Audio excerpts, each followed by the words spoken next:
ಅಯ್ಯಪ್ಪ ನಿನ್ನ ಜಪಿಸುತ್ತ ನಿಂದೆ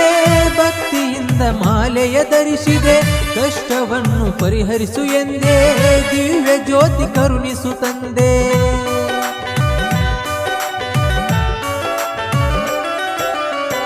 ಅಯ್ಯಪ್ಪ ನಿನ್ನ ಜಪಿಸುತ್ತ ನಿಂದೆ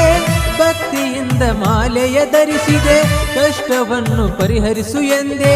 ದಿವ್ಯ ಜ್ಯೋತಿ ಕರುಣಿಸು ತಂದೆ 18 ಮೆಟ್ಟಿಲ ಮೇಲೆ ಅಯ್ಯಪ್ಪನ ಚಿನ್ನದ ಗುಡಿಯಲ್ಲಿ ಕಂಡೆ